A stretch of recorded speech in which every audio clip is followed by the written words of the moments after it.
In today's video, I am doing a tool review and a giveaway for a Fluke tone and trace set with a value of almost $200. And I'm giving away 2 tone and trace sets to 2 lucky viewers. Thanks to our sponsor CloudWork Pro, your source for national on-demand IT service work. To learn more or to apply, go to cloudworkpro.com or you can click the link in the description. Stay tuned later in the video for the details on how to enter the drawing. First, let's talk about the similarities and the differences between the Fluke Pro 3000 and the Fluke Pro 3000 F60 models.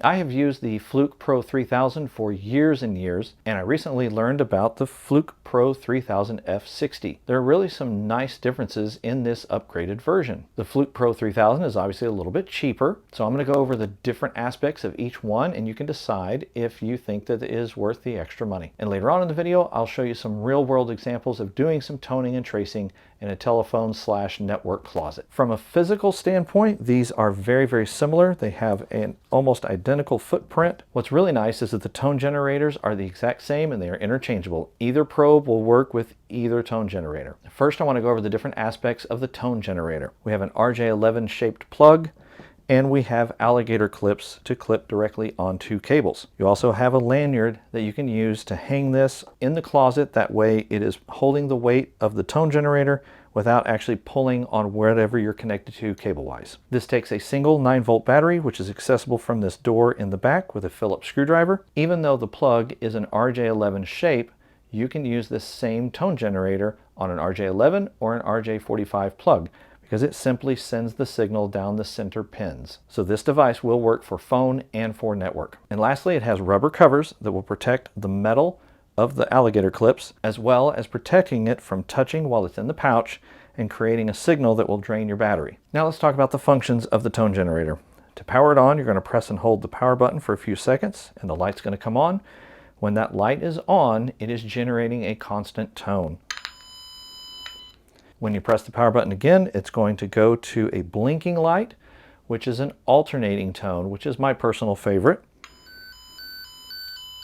It really stands out a lot better in a noisy closet than a constant tone. When you're done, to power it off, you'll just press the power button one more time. It will go off. When it's powered off, if you have the slider over to continuity and these pins touch each other, it's going to show continuity, which means there's a loop, or in theory it would show a short. When you're storing this, you want to make sure that you have this slider over to tone, because then it will not short out in case you forget to put your rubber covers on it. Now let's talk about how you connect it to wiring to do a tone and trace. Of course, you have your standard plug. Plug it into an RJ11 phone jack or an RJ45 network jack, power it up, put it on your alternating tone, and when this is in the jack, you go to your network closet where your patch panel is or where your raw cable is, and you'll be able to listen for that tone.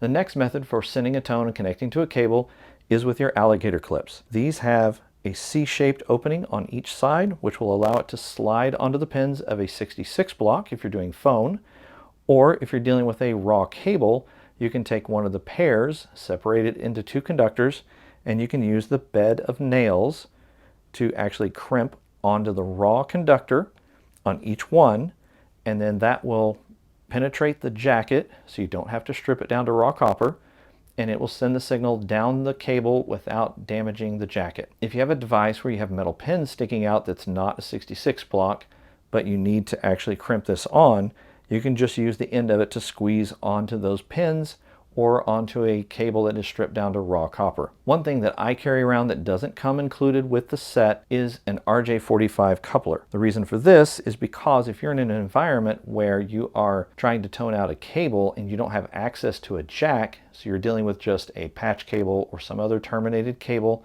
that has a male end on it, then obviously the male end of the tone generator is not going to connect to a male cable. You'll plug your tone generator into this side, you'll plug your cable into this side, and it will send the tone down the cable. Next, I'm going to talk about the actual probes or the sniffers. This is where the real differences are. Before I go into that and the details of the drawing, I'd like to thank our sponsor, CloudWork Pro. CloudWork Pro is an on-demand IT marketplace where technicians, and clients come together to perform IT service work all across the United States and Canada. CloudWork Pro differs from other online marketplaces in a few distinct ways. They are driven to be the highest quality marketplace in the industry. To accomplish that, they vet every single technician that applies to be a part of their platform. They literally do a one-on-one interview with every single technician, and not all technicians will qualify to become a part of the marketplace. Because of that, the technicians on CloudWork Pro have an average of 14 years of experience in the IT industry. The clients that are part of the marketplace really value knowing that they're going to find technicians all around the United States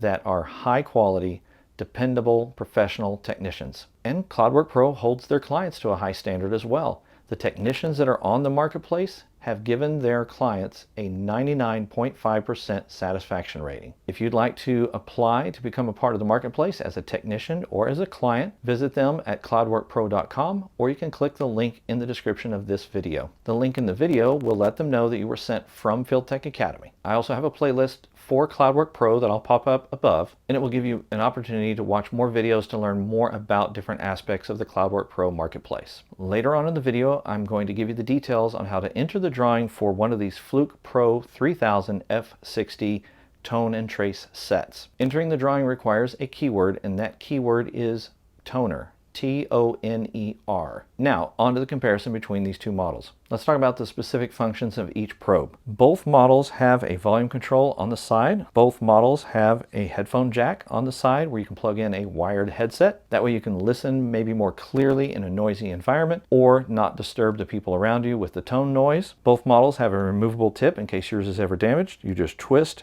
and turn to pull it out. And what's really nice is both of these have a replacement tip hidden away in the battery compartment. Once you remove the battery door, pull the battery out of the way, you'll see you have the replacement tip. The probe takes a single 9-volt battery, just like the tone generator does. I also have a Klein tone and trace set, but it doesn't come with a replaceable tip built into it. On the Pro 3000, to use the generator, you press and hold the on-off button, and when you let go, it turns off. So you have to constantly hold it while you're doing your toning. Let's talk about the Pro 3000 F60.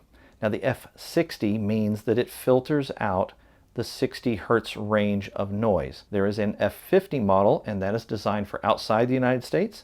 The F60 model is for frequencies inside the United States. The two clear differences between the Pro 3000 and the Pro 3000 F60 are the filter button, which will turn the filter off if needed, or you can turn the filter on, and the power button functions slightly differently. To sniff or probe with the F60 model, you actually have to press and hold the power button, and it stays on the entire time.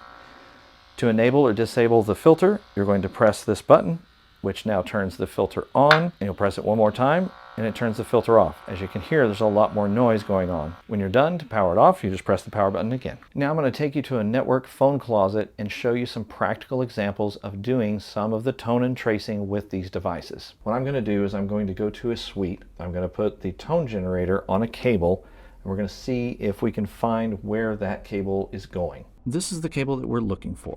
This is currently terminated as RJ11, and it is a male plug. So I'm going to illustrate to you how you would tone a cable with an end on it if you didn't want to cut the end off of it. Again, this is RJ45, this is RJ11, doesn't matter. I just connect my cable into that. It's going to send the signal down the center pairs, and I plug my tone generator into this side of the coupler, and this goes out to the closet. As you can see right now, we've got continuity. That tells me that it's going into a live circuit of some sort on the other end. We are going to tone this out. I'm going to put it on the alternating tone, and we're going to go to the closet and see if we can find it. So on the Fluke Networks Pro 3000 F60, this will show you an example of the filtering and how it helps. So you see right now how much noise we have. If I turn the filter off, like the other model, you've got a lot more noise going on. So having the filter on really kind of cleans up what you're listening to.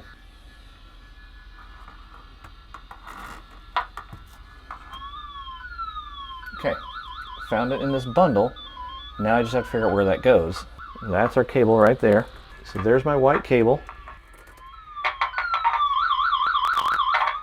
Now I've found where it goes on the block. That's an example of tracing from a suite back to the block. Now let me show you an example of tracing out maybe from a demarc to where it goes on the block. So this is an example of how you're going to tone using your alligator clip and your bed of nails. I'm going to actually take this wire that I'm trying to find. I'm going to put it on the bed of nails. I'm going to squeeze that, which will send our signal down the line. Now I'm just going to listen on the block to see if I can find where that cable goes. I'm looking for any kind of increase in volume. Okay, there the volume increased. So that looks like my cable right there. So if I touch on the pins itself, I get a good strong signal. So now I know that this cable with the orange and blue is this cable with the orange and blue. This is where with the 66 block you use the C-shaped pieces to actually go on the pins of the 66 block. We're going to put them on one set of pins here. And we can put these side by side because of the angle. That keeps them from touching. Now I'm going to hang this off the block. Again, I don't want this hanging off of these and pulling loose. Now we obviously already know where the signal goes, but in theory, we would go hunting, but eventually it would lead us to this cable. See how that gets a little bit louder? And then we come down to here where the conductors are a little more exposed, and that lets us know that our cable is coming through this jack right here. So we've used different methods. We've plugged in our male plug of our tone generator to an RJ45 coupler, and then plugged that into an existing cable that had an end on it. That led us to our cable here that went to the suite. We've also used our alligator clips to go directly onto the block to trace down to another area. And we've used our alligator clips with the bed of nails to crimp onto the outside jacket of an actual cable and send the signal through that without having to strip the cable down. Those are the different use cases for your tone and trace set. Before I give you the information on the drawing, I just want to say a special thanks to CloudWork Pro for sponsoring this video and for sponsoring the giveaway. It would not be possible without them. To learn more about CloudWork Pro or to apply as a client or a technician, go to cloudworkpro.com or click the link in the description. Now let's talk about the drawing. If you'd like to enter the drawing, go to my website at fieldtechacademy.com, click on the Contact Us link. You want to include in the subject line the keyword that I gave you earlier in the video. Once you've submitted the form, jump back to this video and in the comments section just say entered, and that will let me know to watch for your entry. I will be taking entrance to the drawing for 2 weeks after this video goes live. Then I will do a YouTube live to draw our 2 winners. If you got value today, please like the video and subscribe to the channel. As always, let's get you out in the field making money. I'll see you in the next video.